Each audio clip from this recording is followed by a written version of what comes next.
Hola mis estudiantes, ¿se han preguntado cómo se clasifica la materia? Porque hay algunos elementos que interactúan más fuerte bajo campos magnéticos versus otros que ni siquiera se mueven bajo la interacción de los campos magnéticos.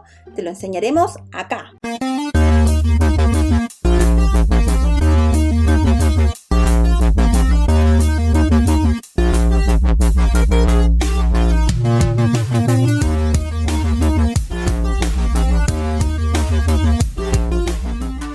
Bien, para poder entender cómo los materiales se pueden clasificar según sus cualidades magnéticas, ya hemos conversado, ya hemos entendido cómo se comportan los electrones, cómo se comportan los protones. Entendemos que hay características magnéticas en las partículas que en algún momento los vimos desde la química y nunca lo vimos pronunciarlo desde la física, ¿ya? Ahora, ¿qué es lo importante acá? ¿Qué es lo relevante de este concepto? Al momento que nosotros interactuamos con los campos magnéticos, todos los átomos, dependiendo de sus características de configuración electrónica, van a tener finalmente en sus últimos orbitales electrones desapareados, dependiendo de dónde estén ubicados en la tabla periódica.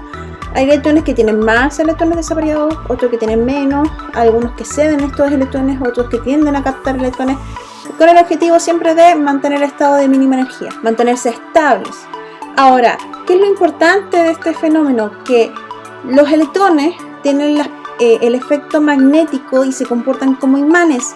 Mientras más electrones se vayan juntando y que se encuentren desapareados, mayor va a ser la interacción magnética, porque en el fondo son muchos imanes que se van a juntar, ¿cierto? Y al ser muchos imanes que se van a juntar, finalmente, cuando se juntan con otro imán, que este gran campo magnético externo, lo que hacen es atraerse, ¿cierto? Entonces pueden pasar dos grandes fenómenos que interactúan. Entonces pueden pasar ciertos fenómenos que hacen que ciertos elementos interactúan fuertemente con los campos y hayan elementos que no interactúen con los campos. Ahora pasa un fenómeno que es bastante peculiar. Se da que mientras más electrones, como les comenté, mayor el efecto magnético, pero se comportan como imanes. Mientras más electrones tenga, más efectos de fuerzas de atracción. Tenemos que desde esa base poder entender el concepto de apantallamiento. Tenemos que comprender además la configuración electrónica, saber que en algún momento algunos elementos condicionan a que hayan electrones desapareados, indistintamente de las cualidades del núcleo, si existen núcleos con protones pares o protones impares. Los electrones, cuando están desapareados, tienen propiedades magnéticas que le permiten interactuar con otros campos. Mientras más electrones se encuentran desapareados, mayor va a ser la interacción con otros campos. ¿Y por qué se da esto? Porque es una suma vectorial de fuerza. Si yo junto un electrón que vale 1 versus otro 1 y otro 1, en su total van a sumar 3 fuerzas que van a en su conjunto interactuar con otro campo magnético, ¿ya? Es la importancia entonces de que hay algunos elementos, principalmente metales, como en el caso del hierro, que tienen muchos electrones desapareados y eso le permite interactuar con mayor fuerza con el campo magnético versus otros elementos, como en el caso de la plata, que no tiene electrones desapareados. Dicho esto, y aclarando este punto, podemos empezar a hablar en el concepto de apantallamiento. ¿Qué es lo que es el apantallamiento? Es el fenómeno físico en el cual los electrones hacen una especie de cápsula de protección magnética, de protección. En el fondo se van juntando todos los campos que van formando los electrones y generan un efecto de amortiguación de fuerzas magnéticas que permiten que el campo magnético externo genere una influencia distinta al núcleo. En el fondo lo que está pasando es que los electrones interactúan con el campo magnético de una fuerza distinta a lo que está sintiendo en el núcleo. El núcleo está siendo, por alguna forma decirlo, protegido por esta nube de electrones que tienen influencias magnéticas porque están desapareados y hacen que finalmente este núcleo no tenga interacción tan fuerte con el campo versus estos electrones que sí se están moviendo fuerte. Entonces, en el ejemplo que estamos viendo en este momento, podemos ver claramente como una jaula Faraday, que vamos a ver la gran función que tiene en resonancia magnética las jaulas Faraday, que un elemento que tiene influencias magnéticas, cuando está dentro de una jaula polarizada, podemos ver que hay un sistema de protección, no hay influencias magnéticas, no interactúan con ese elemento, porque la jaula está formando un efecto de apantallamiento, mientras que cuando retiramos la jaula, este elemento, que obviamente tiene que ser de condición de estimulación magnética, empieza a interactuar con esta fuerza mayor, haciendo que se genere un efecto de repulsión. En el fondo, esta pelota que estamos viendo en el ejercicio nos hace entender que los núcleos, dependiendo de cuánto es la carga de la nube electrónica que poseen como electrones desapareados, va a tener mayor o menor interacción en los núcleos. ¿Por qué empezamos a hablar de este fenómeno de apantallamiento? ¿Qué utilidad tiene para nosotros? En el caso del hidrógeno es muy importante entenderlo, puesto que, como habíamos conversado, el número atómico y el número másico es el más simple de la tabla periódica. Además, tiene la propiedad de ceder el electrón. Eso significa que literalmente queda descubierto de cualquier nube electrónica. El hidrógeno no tiene nube electrónica. Por lo tanto, se puede concluir que el núcleo del hidrógeno es completamente influenciable bajo cualquier fuerza magnética externa, porque no hay ningún electrón desapareado que esté protegiendo, que esté apantallando al núcleo del hidrógeno, ¿ya?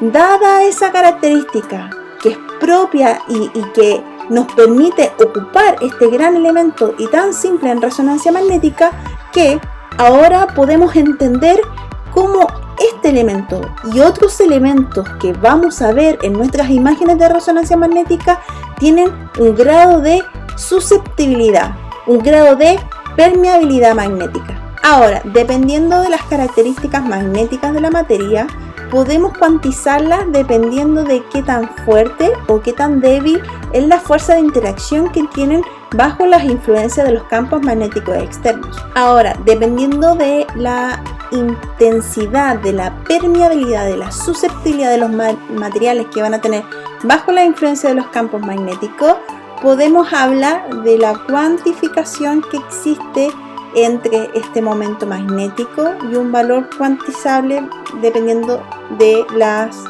que no tiene valor determinado.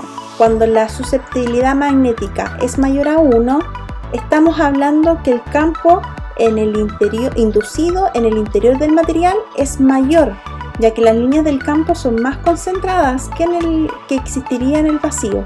Mientras que si la susceptibilidad magnética es menor a 1, podemos deducir que el campo magnético en el interior de ese material puede considerarse, valga la redundancia, menor, y las líneas del campo tienden a ser más dispersas, ¿ya? Dependiendo de estas entonces características, podemos clasificar algunos elementos. La permeabilidad magnética está íntimamente relacionada con la magnitud llamada la susceptibilidad magnética, la que comentamos recientemente, que es la que vamos a ocupar en los fenómenos de resonancia magnética. Dicho esto, existen tres grandes clasificaciones para poder ver la caracterización de interacción que existen en los materiales bajo la influencia de los campos magnéticos: los elementos ferromagnéticos, los elementos diamagnéticos y los elementos paramagnéticos. Los elementos ferromagnéticos son aquellos elementos que tienen una permeabilidad magnética superior a 1, son muy fuertes en efectos de atracción bajo otros campos de mayor intensidad, como en el caso del hierro, en el caso de cobalto, en el caso del níquel, que son elementos con electrones desapareados en muchas cantidades, al menos se consideran entre 5 a 7 electrones desapareados, mientras que los elementos paramagnéticos tienen una permeabilidad similar a 1. Eso quiere decir que la interacción de ese material con el campo magnético de mayor intensidad es fuerte, pero no lo suficiente como los ferromagnéticos. La fuerza es bastante débil, a diferencia de los ferromagnéticos, pero existe un grado de interacción en donde estos vectores finalmente se ven influenciados en la dirección del campo magnético, mientras que los diamagnéticos tienen una permeabilidad magnética inferior a 1. Eso quiere decir que ni siquiera interactúan con los campos. Más aún, generan un efecto de repulsión de las líneas del campo, que lo vamos a ver más adelante. Bien, como habíamos comentado, existen estos tres grandes elementos. Los elementos ferromagnéticos indican de que al tener muchos electrones que se encuentren desapareados, interactúan fuertemente con las líneas del campo, haciendo que no solamente vectorialmente se estén alineando a la dirección del campo y al sentido del campo, sino que además van cohesionando, van sumando las fuerzas del campo magnético en el que se encuentra interactuando el material. Son altamente susceptibles a cualquier interacción magnética, ¿ya? Y en cada uno de estos elementos existe un concepto denominado dominio, que es la cuantificación vectorial de los elementos, ya sea electrones como protones, que se encuentran alineados. Son elementos vectorialmente muy ordenados. Magnéticamente estos elementos se mantienen vectorialmente ordenados, haciendo que finalmente estas fuerzas generen un mayor potencial de atracción por cualquier campo magnético externo. A diferencia de los ferromagnéticos, los paramagnéticos tienden a generar un acercamiento o una susceptibilidad en el campo magnético más débil. Las curvas que se van a formar finalmente en la interacción con este material es más débil, en el sentido que las líneas del campo no van a cohesionarse tan ligadamente como en el caso de los ferromagnéticos. Y si se fijan en los materiales diamagnéticos, el efecto que produce de apantallamiento de los electrones, considerando que se encuentran todos apareados, hacen que el efecto de campo o del orbital pueda proteger a los elementos nucleares, en este caso el protón, y de esta forma puede desviar las líneas de campo del campo magnético principal. Bien, entonces en base a lo anterior podemos concluir lo siguiente. Los elementos diamagnéticos son sustancias que son repelidas por las líneas del flujo del campo magnético externo, hablando directamente por las líneas de campo, y presentan todos sus electrones apareados, mientras que los elementos paramagnéticos son sustancias que son atraídas por las líneas de flujo en una intensidad media, presentan al menos un electrón desapareado, mientras que los elementos ferromagnéticos son sustancias o metales que son fuertemente atraídos por las líneas de flujo del campo magnético y tienden a tener al menos 4 electrones desapareados. A modo de ejemplo, en este caso estamos presentando el litio. Si analizamos la configuración electrónica, el litio tiene un electrón desapareado. En base a las características que hemos mencionado, ¿qué susceptibilidad podría tener el litio? Muy bien, una condición paramagnética. En el caso del berilio no tiene electrones desapareados, están todos cumpliendo con el principio de exclusión de Pauli. En este caso, ¿el berilio podría interactuar con los campos magnéticos? No, porque efectivamente cumple una condición diamagnética.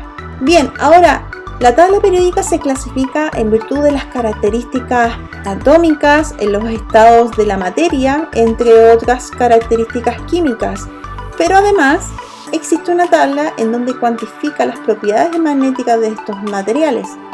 Si se fijan en la tabla que se encuentra a la izquierda de su pantalla, podemos deducir que la gran mayoría de los elementos, sobre todo los que tienden hacia cercanos a los gases nobles, son elementos diamagnéticos, cumplen completamente el apareamiento de los electrones, mientras que los que se indican hacia el lado del hidrógeno son elementos paramagnéticos, que son elementos que tienden a tener un gran potencial de ionización.